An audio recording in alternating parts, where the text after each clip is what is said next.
Hello and welcome. Today I will show the use of the Legend Renderer, a new tool in ArcGIS for creating legends. This video will cover installation of the Legend Renderer, creation and management of the plegend file, using the tool to make the legend, as well as common edits you may need to make. The Legend Renderer is designed around the style called GSC symbol standard.style, and it works well with the CGM template. It has its own toolbar called GSC cartography with one single button. You will also need to use the Draw toolbar, specifically the Select Elements button, to select legend elements. First, we must download the Legend Renderer from the wiki. Note that this tool must be run on either ArcGIS 10.5 or 10.6. Anyone can install this tool. You will not need somebody with administrator rights to help. After we unzip the zip file, we can then run the GSC Legend Renderer.esri add-in file by double-clicking on the icon. There will be a message confirming a successful installation.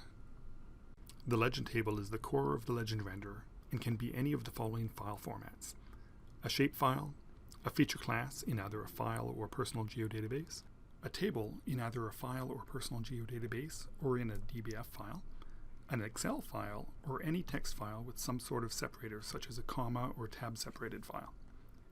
Traditionally, we've used either a plegend table stored in a file geodatabase or the Excel spreadsheet equivalent. Running the Legend Renderer is very easy. First, I will load GSC symbol standard.style.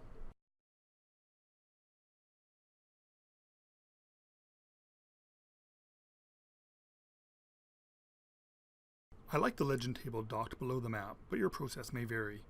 I can click on the Legend Renderer button in ArcMap and the Legend Renderer menu will appear. Note that the Legend Renderer will automatically replace the legend placeholder in the CGM template.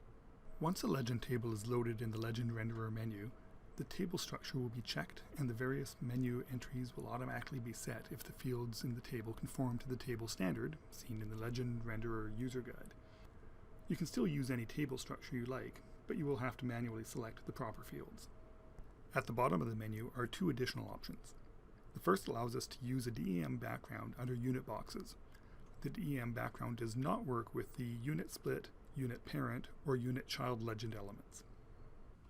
The second option lets the tool auto-calculate the number of columns in the legend based on the template page size.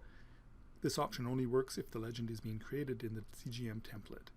This option will override the element column field. Let's click on the Start button and the legend should draw within 15 to 30 seconds.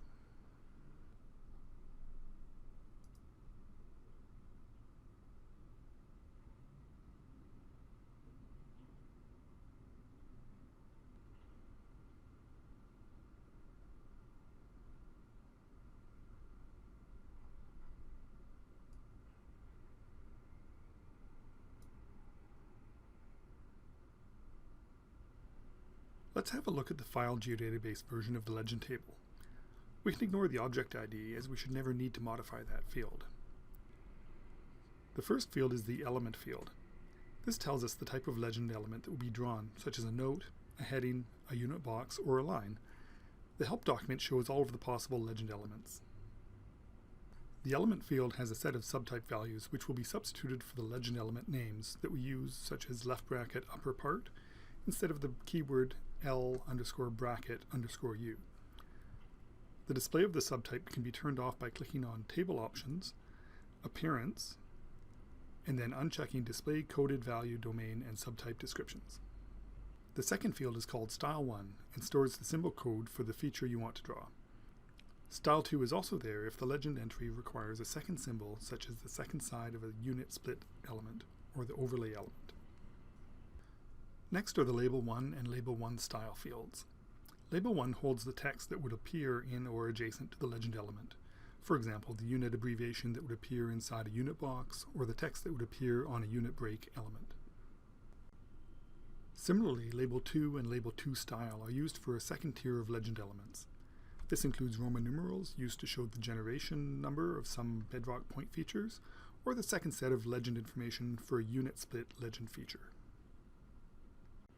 The next field, Heading, contains the text for up to 5 different levels of heading. 4 levels are depicted in this example. Heading 5 is a special case where you have a group of related legend objects, such as the 4 levels of contact confidence. See section 2.6.11 in the help document for more information. The next two fields are element order and element column. Element order controls the order in which legend elements are drawn. Element column gives you control over which column an element is drawn in. In the case of element order, you may wish to sort the table so that the legend elements are in the order that they will appear in the legend. The last field is called description, and it is used for the long text description of the legend element. Description supports up to 1,000 characters, although this field can be made bigger if needed. This field is used with any legend element, but it is most commonly used with the unit boxes, line, and point legend elements. Now that we've talked about the table structure, let's talk a bit more about the different legend elements that we can draw. Some legend elements will be used more than others. The unit box, the line, the point, all the different headings, and the brackets are the most commonly used legend elements in CGM maps, but there are some other legend elements you may find useful. Headings behave in roughly the same way as with the previous legend generator.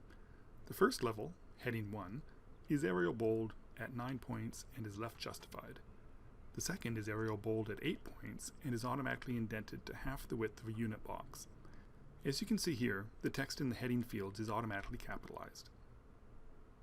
Heading 3 is Arial bold, 8 points, and it lines up with the description text column. Heading 4, using Arial bold at 8 points, is centered on the description column. Heading 5 is a bit different.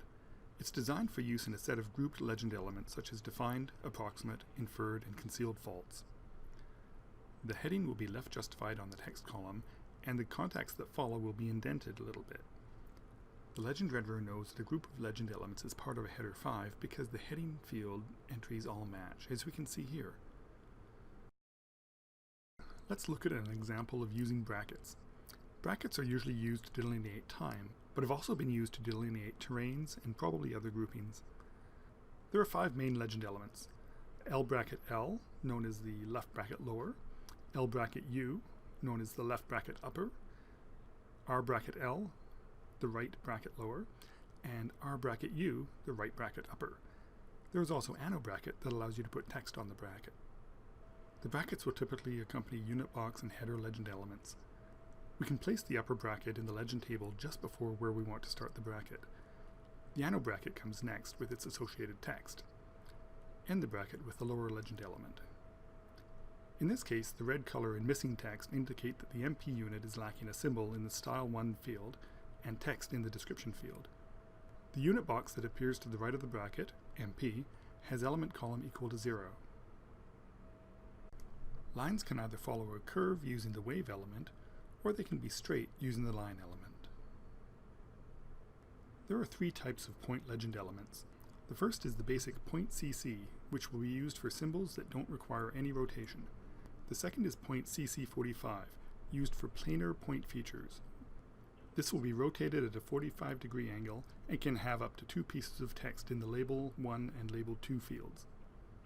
Lastly, point LC45 is designed for drawing linear point features and also has a 45-degree angle and up to 2 pieces of text in the Label 1 and Label 2 fields. There are a number of special cases for drawing legends, such as the two-side feature, which draws features like meltwater corridors on both sides of the path. There are also special legend symbols for things like moraines, beaches, and dunes. I encourage you to look into these options in the help documents. Before we finish, let's look into some basic legend editing. Once the legend is created, the entire legend is rendered as a bunch of ungrouped legend elements. The first thing I do is group the entire legend and move it off to the side of the map to review it and perhaps make minor edits. This can sometimes take a little while.